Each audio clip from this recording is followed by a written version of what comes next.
Good evening.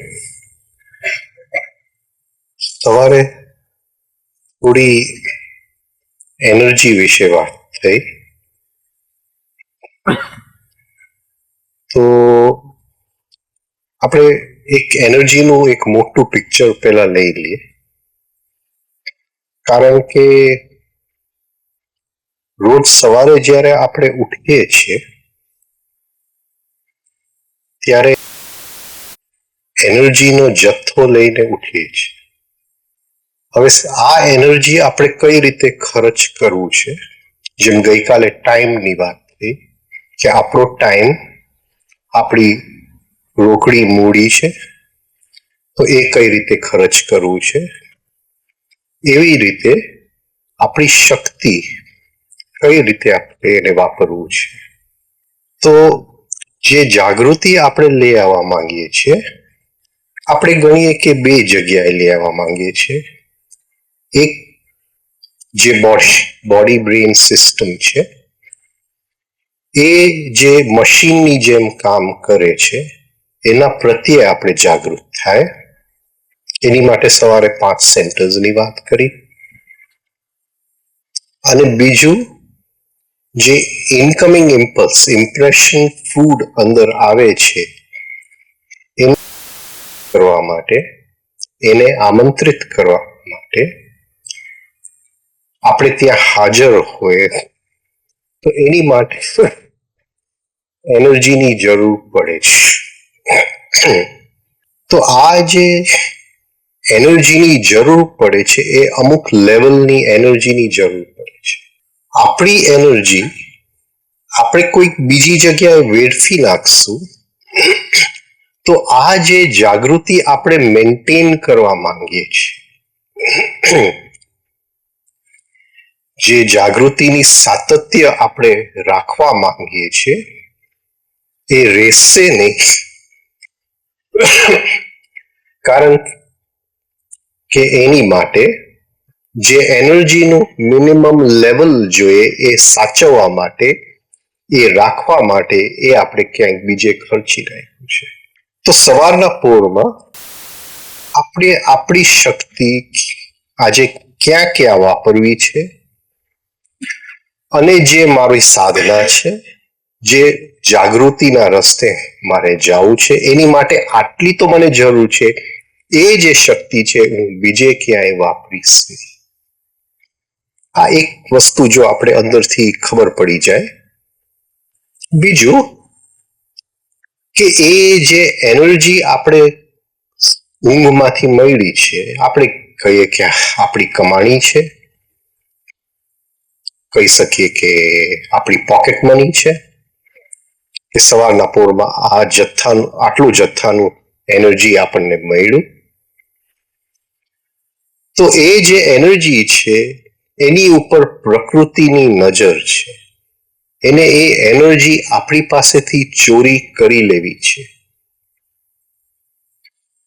તો એ શું છે એ થોડુંક જો આપણે સમજી લઈએ તો આપણને ખ્યાલ આવે. ગુરજેફની એક આગવી કોસ્મોલોજી છે, જેને રે ઓફ ક્રિએશન કહેવામાં આવે છે. રે ઓફ ક્રિએશનમાં જે સૌથી જાગૃત છે એને એબ્સોલ્યુટ કહેવામાં આવે છે. પરમાત્મા, એબ્સોલ્યુટ, જે નામ આપવું હોય. અને રે ઓફ ક્રિએશનની સૌથી ઠોસ જે એનો અંત છે, એને મૂન કહેવામાં આવે છે, ચંદ્ર કહેવામાં આવે છે. મૂન એટલે આ મૂન તો ખરું જ, પણ આ મૂનને એક્ઝેક્ટલી મૂન નહીં સમજી લે. ઠોસ, પથ્થર સૃષ્ટિ પણ ઠોસ છે. મારી અંદર જ્યારે કઠોરપણું આવે છે ત્યારે ઠોસ છે. તો એ સાવ મૂન એનો પ્રતીક છે.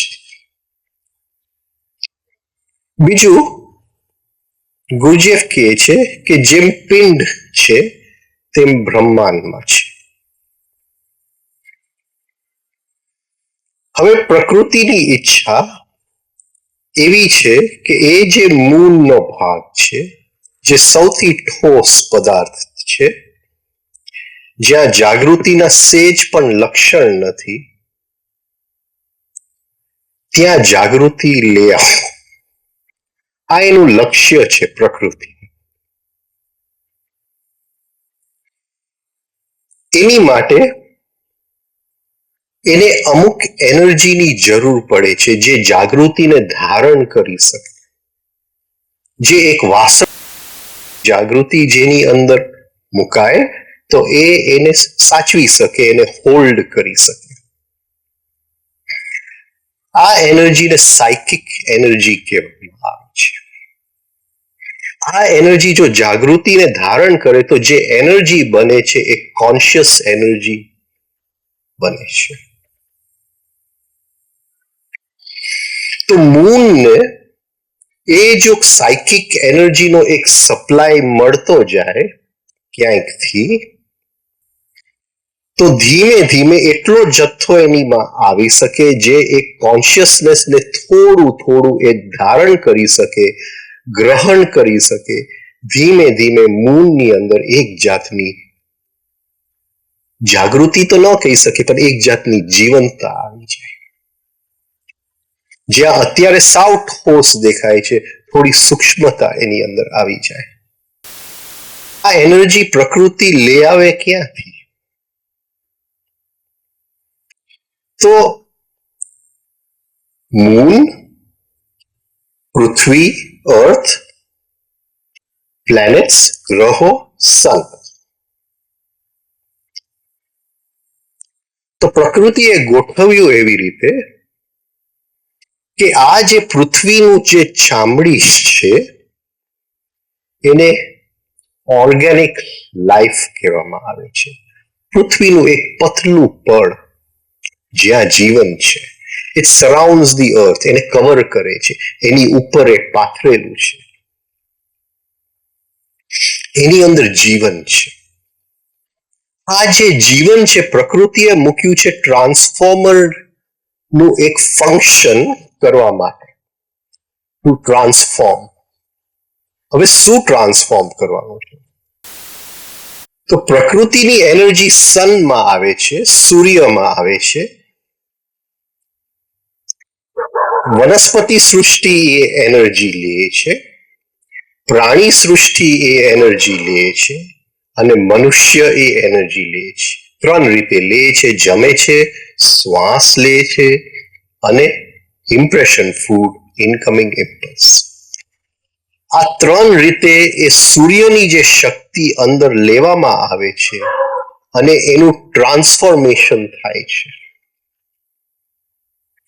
એ ટ્રાન્સફોર્મેશન થાય છે અને જે શક્તિ એમાંથી બને છે, જેમ એક ફેક્ટરીમાં રો મટીરિયલ આવ્યું, હાઇડ્રોક્લોરિક એસિડ, અને એમાંથી ફિનિશ્ડ પ્રોડક્ટ બન્યું વોટિંગ સોડા. આ એક પ્રોસેસ છે. એવી રીતે આ ત્રણ જે આવે છે એ રો મટીરિયલ છે, એમાંથી જે મનુષ્ય બનાવે છે એ સાયકિક એનર્જી છે. પ્રકૃતિની બીજી કોઈ જગ્યાએ એ સાયકિક એનર્જી બનતું નથી, એ ખાલી મનુષ્ય બનાવે છે. તો મૂનને વનસ્પતિ પણ પૂરું કરે છે, પ્રાણી પણ પૂરું કરે છે, પણ એ સાયકિક એનર્જી પૂરું નથી કરી શકતા, એ બીજા એનર્જીસ પૂરું કરે છે. પણ મનુષ્ય એ લઈ અને સાયકિક એનર્જી પૂરું કરે છે. પણ જ્યારે પ્રાણી મરે છે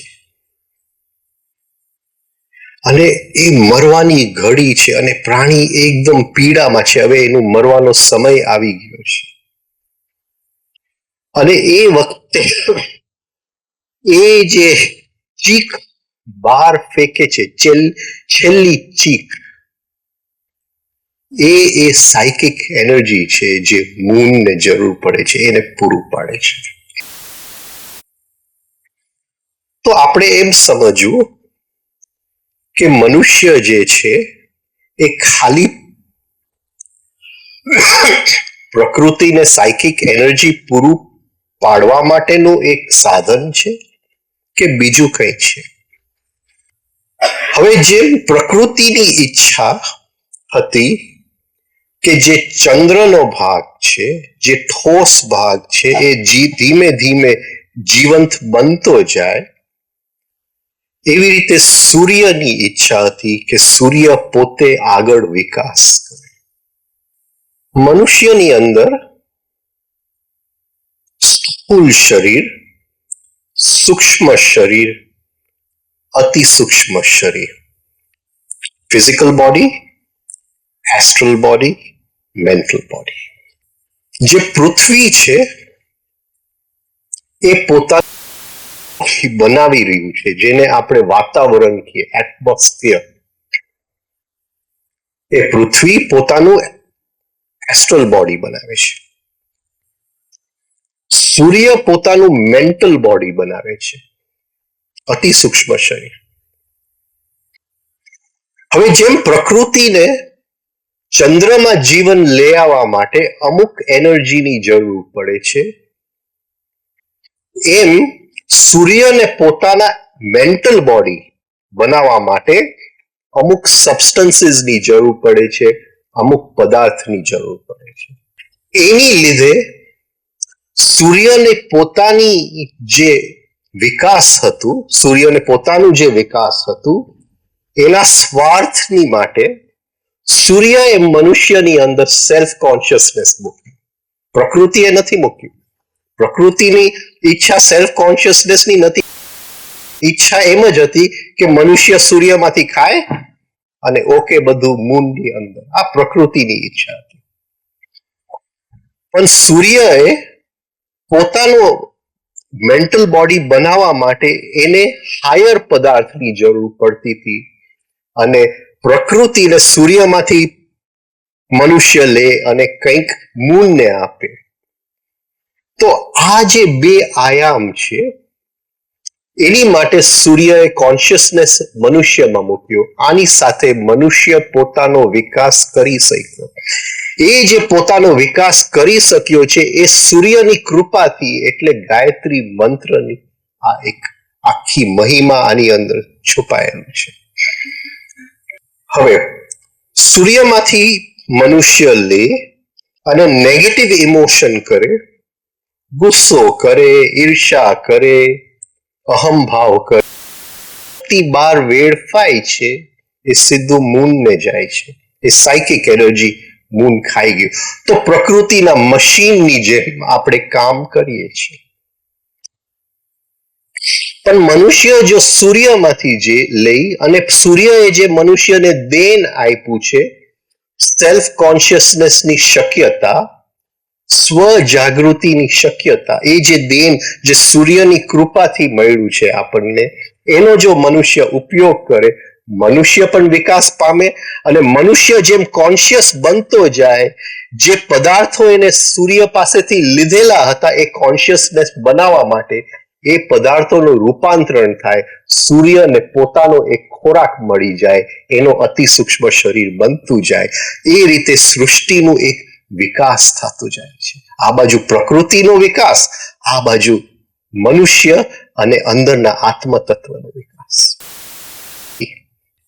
આ ક્લિયર છે જરા કે ફરીથી સમજાવું કોઈને આની અંદર?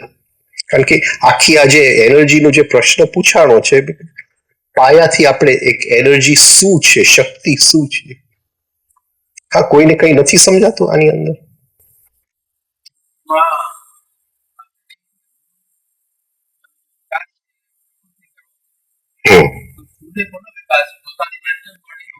પોતાનો મેન્ટલ બોડીનો વિકાસ કરવા માંગે છે, સૃષ્ટિનો વિકાસ છે. પણ ત્યાં કોન્શિયસનેસ ઉપર જાય છે. પ્રકૃતિને એ રસ છે કે સૃષ્ટિના એ આયામમાં જ્યાં કોન્શિયસનેસ નથી ત્યાં કોન્શિયસનેસ લઈ આવો. એને જેની પાસે કોન્શિયસનેસ છે એનો વિકાસમાં રસ નથી. એ સૂર્યથી એ વિકાસ ચાલુ થાય છે. આ બે આયામ છે.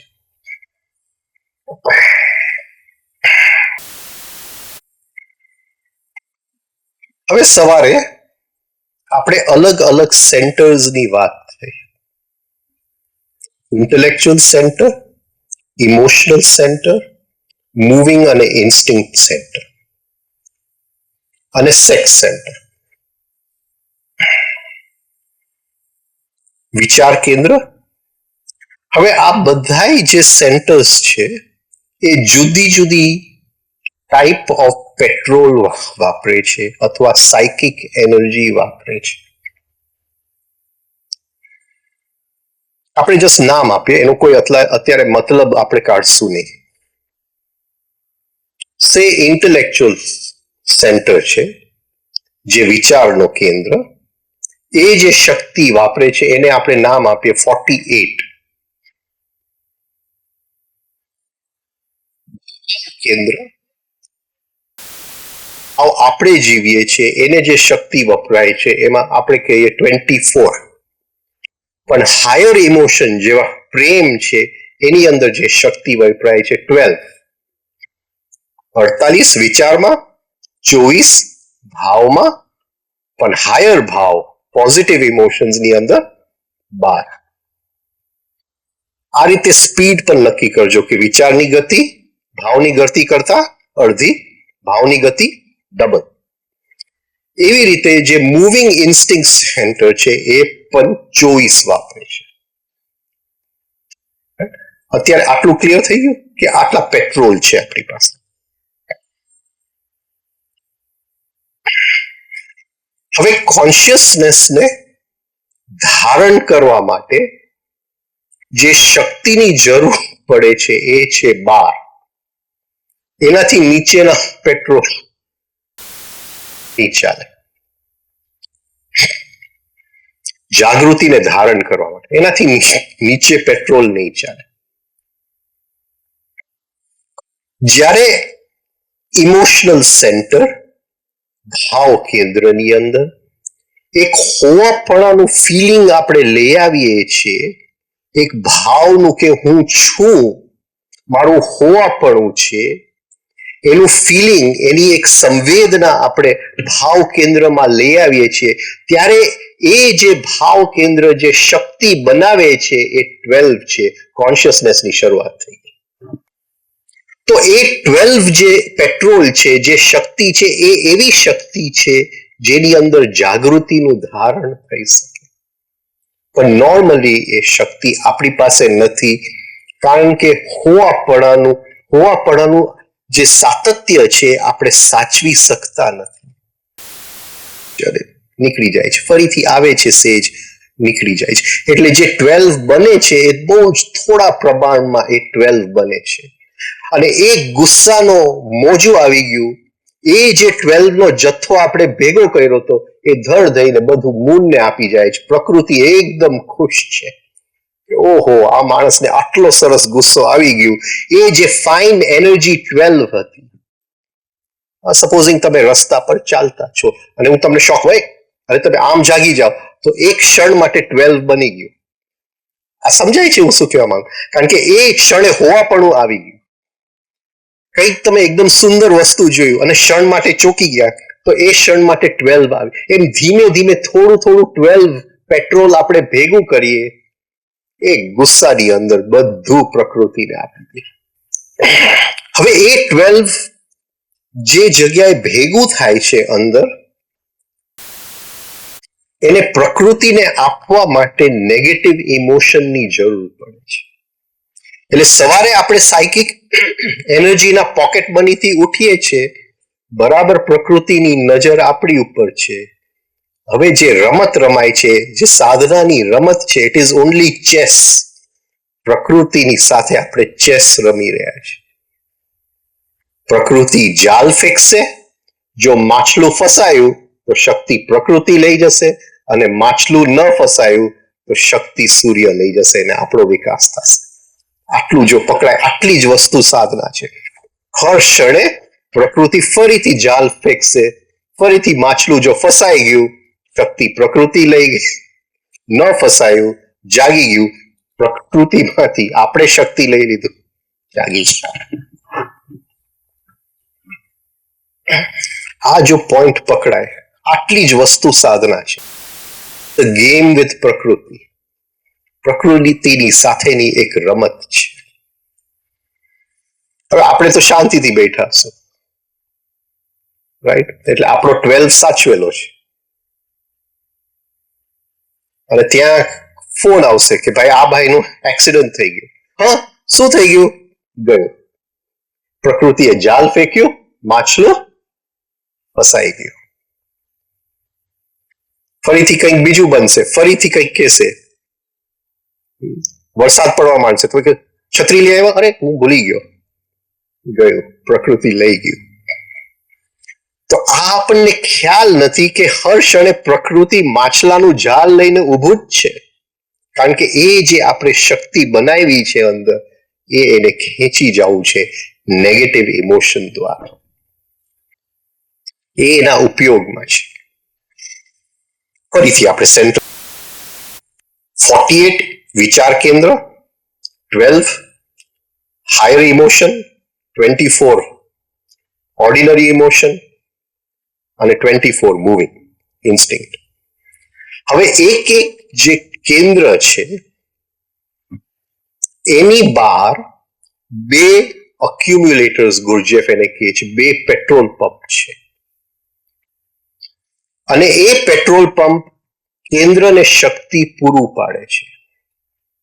જેવું કે હું વાંચવા બેસું છું તો એક પેટ્રોલ પંપમાંથી કેન્દ્રમાં શક્તિ આવે છે, વાંચતો જાઉં છું. એક પોઈન્ટે જે વાંચું છું એ કંઈ ગ્રહણ થતું નથી, સાયકિક એનર્જીનો હવે અભાવ થઈ ગયો. આ બધાને આ અનુભવ થયો હશે. તો આ વિચાર કેન્દ્રનું પેટ્રોલ પંપ એક ખાલી થઈ ગયું. લગભગ 45 મિનિટ કોઈને સાંભળશો, આગ લાગી જશે. એનાથી વધારે સાંભળવાની શક્યતા નથી. પછી 5 મિનિટનું બ્રેક જોઈએ. એ 5 મિનિટના બ્રેકની અંદર જે આ પેટ્રોલ પંપ આની સાથે જોડાયેલું હતું એ બંધ થશે અને જે બીજું પેટ્રોલ પંપ બાજુમાં છે એ કનેક્ટેડ છે, એમાંથી પેટ્રોલ ચાલુ થશે. ફરીથી 45 મિનિટ આપણે સાંભળી શકશું, વાંચી શકશું. હવે આ જે ટ્રાન્સફર છે, યોગની અંદર એ ટ્રાન્સફર માટેની ઘણી બધી ટેકનિકો છે, એની અંદર આપણે આજે જાતા નથી. પણ આ નોર્મલ કે આપણે બેઠા છીએ, વાંચીએ છીએ કે સાંભળીએ છીએ, 45 મિનિટ થઈ એટલે થાક લાગવાનો છે, એકાદી બગાસું આવશે, કંઈક આવશે. અને હવે એક પેટ્રોલ પંપ ખાલી થયું અને બીજો પેટ્રોલ પંપ ચાલુ થાય, એ વચ્ચેનો થોડો ગેપ છે, એક પીરિયડમાંથી પીરિયડનો ગેપ. ફરીથી 45 મિનિટ આપણે સાંભળી શકશું. જો તમે સરખી રીતે ઓશોના લેક્ચર સ્ટડી કરશો તો એ 40-45 મિનિટનો જે ગેપ આવે ને, ત્યાં વચ્ચે એ જોક્સ નાખી દેતા. એટલે એ વચ્ચેનું એ થોડું પીરિયડ શું કહેવાય, બ્રિજ થઈ જાય, નવું પેટ્રોલ અને 1.5 કલાકનું એક આખું લેક્ચર એનું પૂરું થઈ જાય. આ બહુ સાયન્ટિફિક રીતે એ જતા હતા. તો એવી જ રીતે મૂવિંગ સેન્ટર, ખાડો ખોદું છું, અમુક ટાઈમે એક પેટ્રોલ પંપ ખાલી થઈ ગયું, થોડો થાક લાગશે, એમ થશે કે ચલો એક કપ ચા પી લો, 2 મિનિટ ટીવી જોઈ લો, આ કરું તે કરું, સેજ કરીશ, બીજો પેટ્રોલ પંપ ચાલુ થશે, ફરીથી અમુક ટાઈમ, અને પછી બંને પેટ્રોલ પંપ ખાલી થશે. હવે જે સેક્સ સેન્ટર છે એ લાર્જ અક્યુમ્યુલેટર એને કહેવામાં આવે છે. એમાં અનહદ શક્તિ છે. એટલે આ વિચાર કેન્દ્રનું એક પેટ્રોલ પંપ ખાલી થયું, બીજું માંથી શક્તિ ચાલુ થયું, તો એ જે પેટ્રોલ પંપ ખાલી થયું એ જોડાણ કરશે સેક્સ સેન્ટરની સાથે અને ત્યાંથી શક્તિ ભરતું જશે. પણ હવે એક્ઝામનો ટાઈમ છે અને 1.5 કલાકમાં પૂરું થાય એમ નથી. એટલે 1.5 કલાક તો મેં વાંચી લીધું, પણ 1.5 કલાકમાં તો એક સબ્જેક્ટ પણ કવર નથી થયું. એટલે એમ થાય કે હવે બીજા 2-3 કલાક તો વાંચવું જ પડશે. એટલે જબરજસ્તી હવે હું વાંચવા બેસું છું. જે પહેલું પેટ્રોલ પંપ જે ભરતું હતું સેક્સ કેન્દ્રમાંથી, એ 5 ભરાણું છે, આખું ભરાયું જ નથી. એટલે હવે આ તો ખાલી થઈ ગયું, બીજું ખાલી થઈ ગયું, હવે એમાંથી હું લેતો જાઉં છું, તો આ બીજું જે છે એ સેક્સ સેન્ટર સાથે એ ભરાતું જાય છે. પણ આ પા હું ખાલી કરું ત્યાં ઓનું 1/8 જ ભરાય છે, એ 8મો ભાગ જ ભરાય છે. એટલે એ ખાલી કરી નાખું છું અને પછી આ એ ખાલી કરી નાખું છું અને પછી બેવ ખાલી થાય છે ત્યારે આમ પડી જાઉં છું. હવે મારાથી થશે નહીં.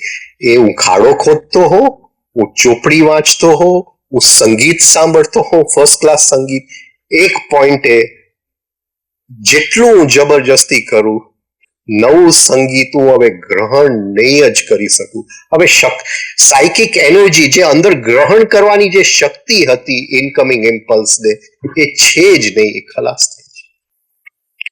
હમણાં ફરવાનું જ્યારે થાય ત્યારે આ ગામમાં ગયા, આ ગામમાં ગયા, આ ગામમાં ગયા, પછી અંદર જે સાયકિક એનર્જી હોય નવી વસ્તુઓ જોવાની, જે સાયકિક એનર્જી પોઈન્ટે રહેતી જ નથી. પછી આ ગામમાં ગયા તો એ જ ને, એ ગામમાં ગયા તો એ જ. હવે ગ્રહણ કરવાની અંદર શક્તિ જ નથી રહેતી. આ એક પોઈન્ટ આવે છે જ્યાં બંને પેટ્રોલ પંપ ખાલી થઈ ગયા, હવે શક્તિ નથી, એ કેન્દ્રમાં શક્તિ નથી. હવે એ વખતે ગુરુજેફ કહે છે કે કંઈક શોક આપવામાં આવે, જીવનમાં કંઈક શોક આવે. સપોઝિંગ કોઈક આવીને કે ભાઈ તારું ઘર આખું સળગી ઉઠ્યું છે તો ભાગવાનું છે. ભાગવાનું છે તો જે ક્રિયા કેન્દ્ર છે એના 2 પેટ્રોલ પંપ તો ખાલી કરી નાખ્યા. તો એ જે શોક છે, એ જે એકદમ જબરજસ્તી થાય છે, એમાં એ મૂવિંગ સેન્ટર જે ક્રિયા કેન્દ્ર છે એ સેક્સ સેન્ટર સાથે જોડાઈ જશે. સેક્સ સેન્ટરની અંદર જે શક્તિ છે એ 12 છે અને 12 એવી શક્તિ છે જે ભડકો થઈ શકે છે, ઇન્ફ્લેમેબલ શક્તિ છે. એને મહાભારતમાં આપણે લાક્ષાગ્રહ કહેશું, જે ઇન્ફ્લેમેબલ છે. તો એ જેવું એ આપણું ક્રિયાનું કેન્દ્ર એ સેક્સ સેન્ટર સાથે જોડાઈ ગયું, ભલે ક્રિયાના કેન્દ્રને 24 ની જરૂર છે પણ હવે 12 ની શક્તિ આવી ગઈ. ઘર મારું સળગી ઉઠ્યું છે, બારીમાંથી એ ઠેકડો મારવો હશે, 24 થી હું મારી શકું એમ નથી, પણ 12 થી તો ધડ થઈને વિચાર્યા વગર હું મારી દઈશ. હવે એ જે સેક્સ સેન્ટર છે, જે લાર્જ અક્યુમ્યુલેટર છે, એની અંદર અનહદ શક્તિ છે, પણ કે એટલું બધું આપણે વાંચી નાખીએ, ભલે એક શોક લાગે અને વિચાર કેન્દ્રનું જોડાણ સેક્સ સેન્ટર સાથે થઈ જાય અને 3 દિવસની અંદર આખા વર્ષનું પણ વાંચી નાખીએ, પણ જો સેક્સ સેન્ટર જો ખાલી થશે અને જબરજસ્તી થશે તો શરીર અને મન, બોડી બ્રેઇન સિસ્ટમ ઉપર બહુ મોટો ઘાવ લાગે છે જે જલ્દી ભરાતો નથી. તો આ રીતે અંદરની શક્તિ ચાલે છે. હવે જે મૂન છે એને સૌથી જો કિંમતી એનર્જી મળી જાય એ 12 છે, જે સેક્સ સેન્ટરની અંદર પડે. એટલે તમારી સાથે હું ગુસ્સો કરું છું, ગુસ્સો શરૂઆતની અંદર થોડું આમ શું કહેવાય ઠંડો ગુસ્સો, તો 24, પણ એક પોઈન્ટે અંદર સળગી ઉઠું છું અને એવું મારી ઉપર કરું છું કે એ જે મારું ઇમોશનલ સેન્ટર છે એ સીધું 12 સાથે, સેક્સ સેન્ટર સાથે જોડાઈ જાય છે અને જે ભાવની જે શક્તિ છે જે 24 છે એની બદલે હવે એકદમ એક્સપ્લોઝિવ થઈ ગયો, ભડકો બળે છે. હવે મારો જે ગુસ્સો છે, મારો ઇરિટેશન છે, મારી જે જેલસી છે એ ભડકે બળે છે. એની અંદર એ અગ્નિની અંદર હું હવે ખલાસ થાઉં છું, હું પોતે બળી જાઉં છું એની અંદર. અને પ્રકૃતિ એ વખતે બરાબર હાથ જોડીને જ ઊભું છે કે એ 12 ની શક્તિ એને મળી ગઈ, જે એને સાધારણ રીતે મળતું નથી. એટલે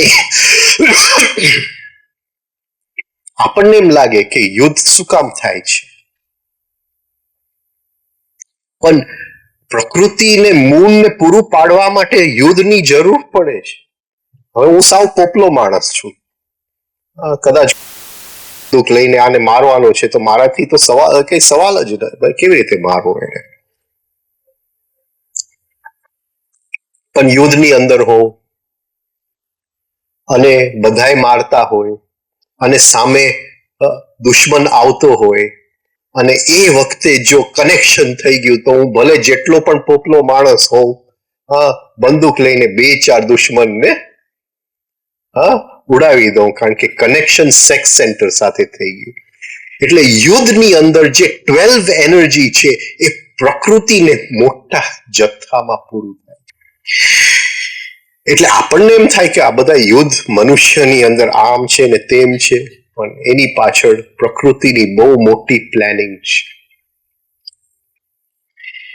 પણ મનુષ્ય જે છે એ 12 નેગેટિવિટીમાં એ ફેંકી શકે અને કોન્શિયસનેસ આવે તો 12 માંથી ચોરી પણ કરી શકે છે. અને એ જે 12 પ્રકૃતિમાંથી ચોરી કરે છે એની માટે અંદર જે અમુક રસાયણો છે એ રસાયણોની અંદર એક રૂપાંતરણ થાય છે જ્યારે અંદર જાગૃતિ ધારણ થાય છે. અને એ રસાયણો જે વાઇબ્રેશન્સ ફેંકે છે એ સૂર્યના ઉપયોગમાં આવે છે અને સૂર્યનો વિકાસ થાય છે. આ એક રેસિપ્રોકલ અરેન્જમેન્ટ છે મનુષ્ય અને સૂર્યની વચ્ચે. એ જે રેસિપ્રોકલ અરેન્જમેન્ટ છે એને આપણે ત્યાં ગાયત્રી મંત્ર કહેવામાં કે સૂર્ય તું મને આપ, મને રસ્તો બતાવ અને એ જે રૂપાંતરણ થશે એમાં તારો એ વિકાસ થશે. આ ગાયત્રી મંત્રની એક આ મહિમા. Gayatri is the queen or king of મંત્રસ.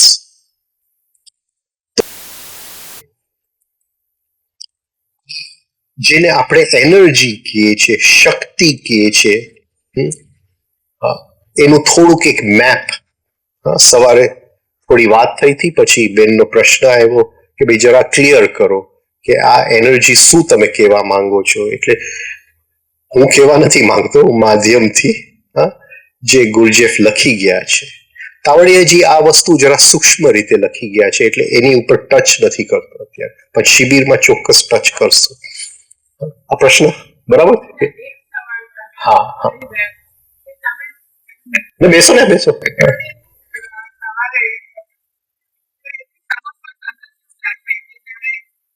Recce હા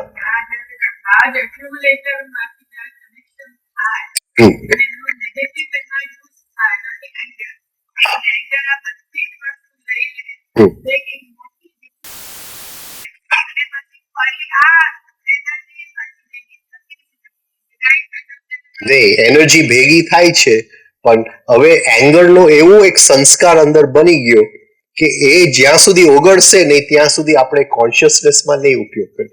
એ તરત જ જેવું ભેગું થશે એને ફરીથી બહાર ફેંકવાનું કરશે. એટલે પ્રકૃતિને તો જરૂર છે પણ અંદરનો આવો આપણી એક ભૂખ જ છે આવી જશે કે પ્રકૃતિને મારે પાછું આપી દીધું. ટેન્ડન્સી. હા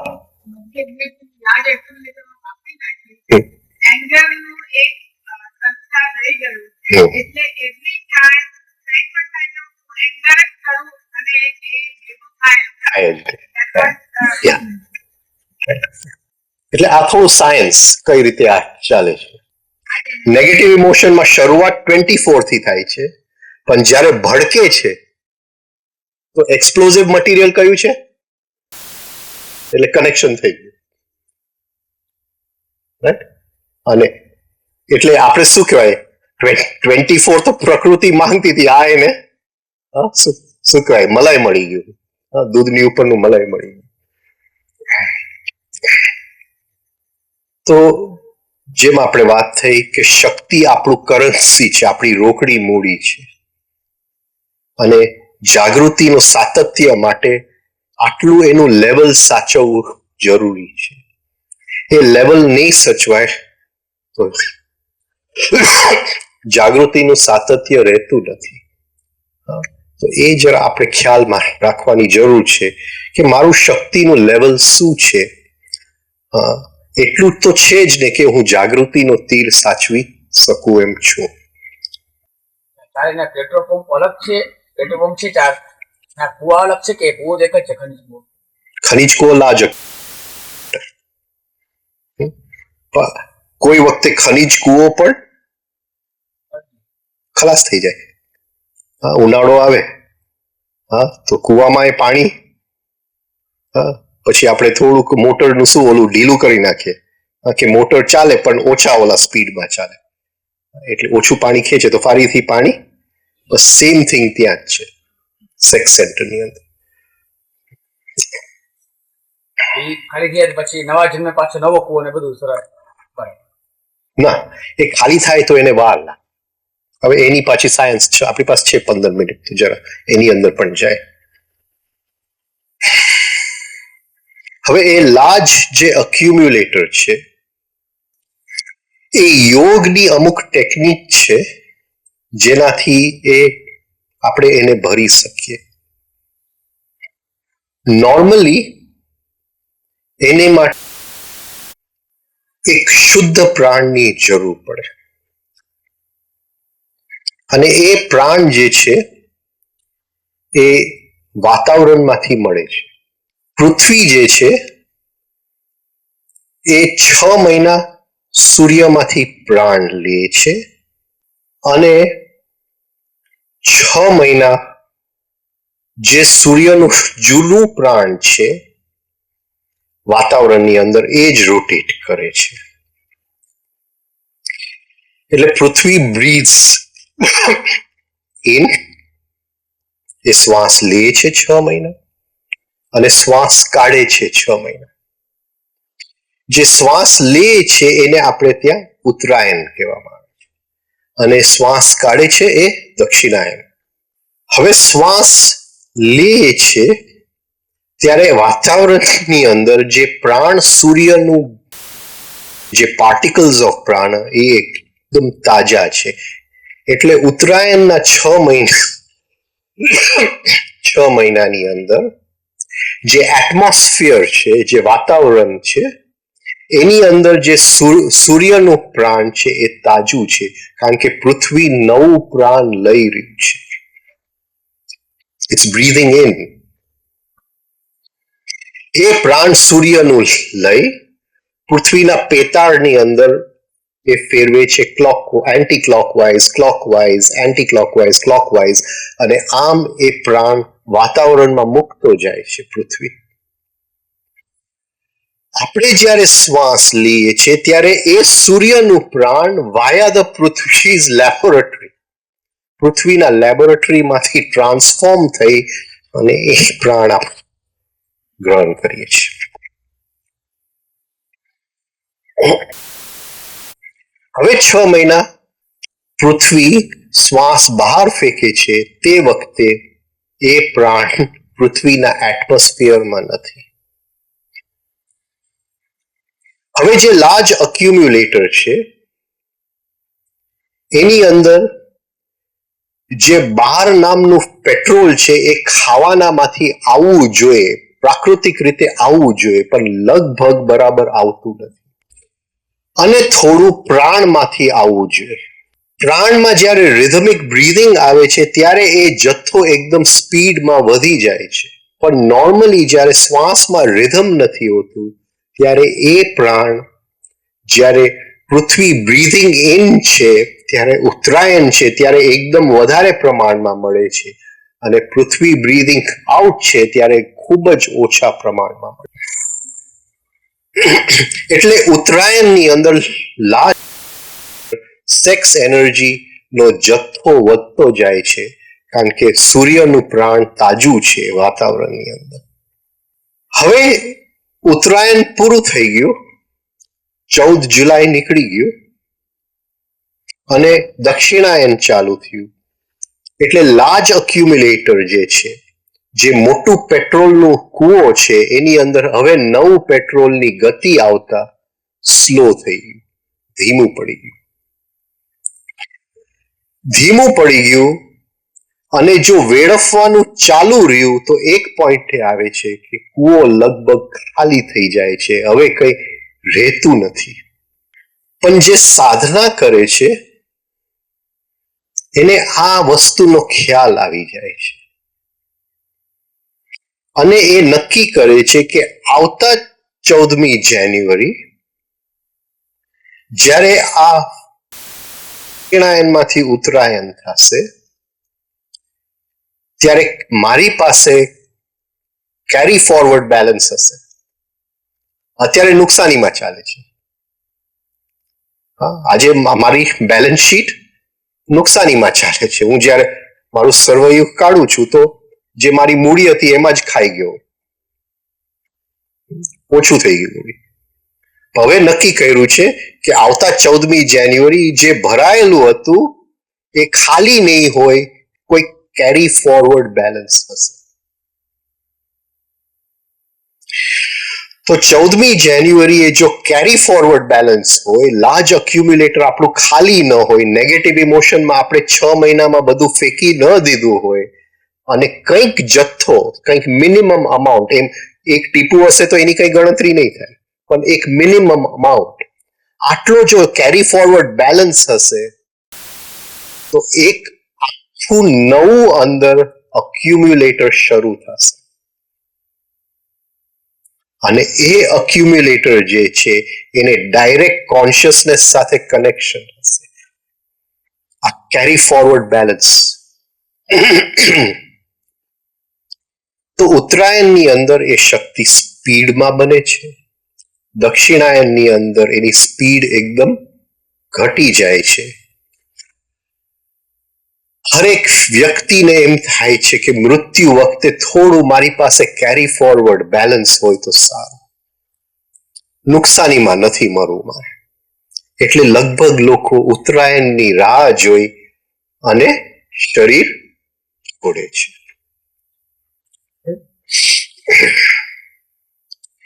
તો આ થઈ શક્તિનું ઉત્તરાયણ અને દક્ષિણાયન સાથે. બરાબર છે. પૃથ્વી સૂર્યનું પ્રાણ લે છે અને પોતાના પેટાળમાં રોટેટ કરે છે. રોટેટ કરે છે અને 1.5 કલાકે પ્રાણ જે ફેંકે છે એટમોસ્ફિયરમાં એ એનું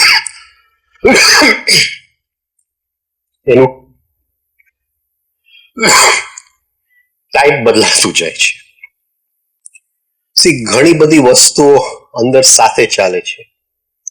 સૂર્ય ઉગે છે, સૂર્ય આથમે છે, તો એની સાથે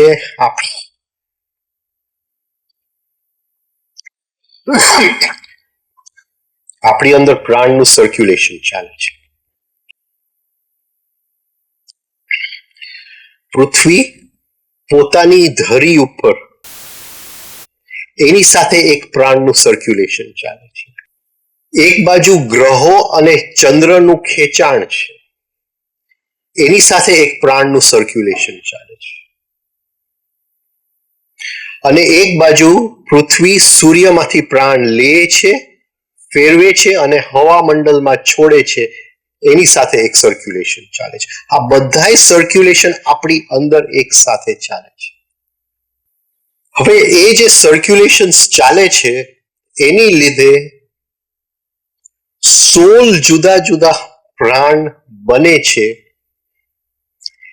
એમાંથી અમુક પ્રાણ એવા છે જે મનુષ્યને વિકાસ કરવામાં મદદ કરે,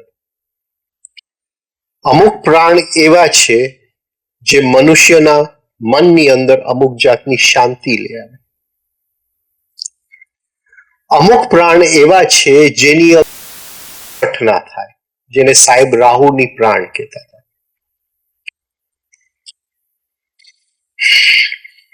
અને એ આ 4 વસ્તુના ઇન્ટરએક્શન માંથી બને છે.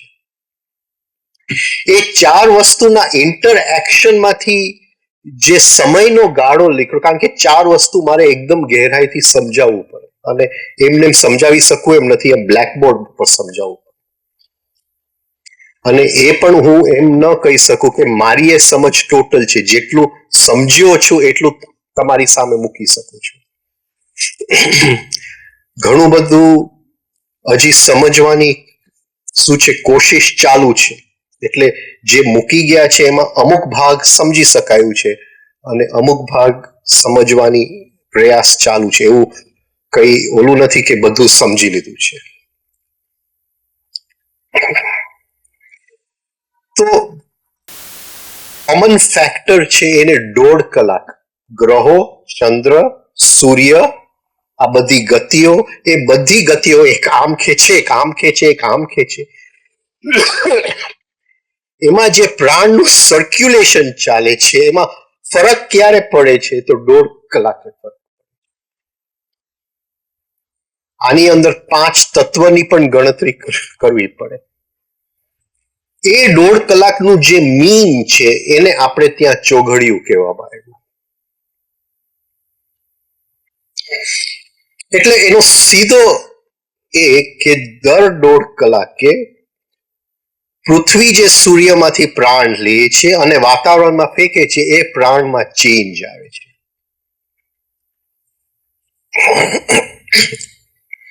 એ પ્રાણમાં ચેન્જ આવે છે.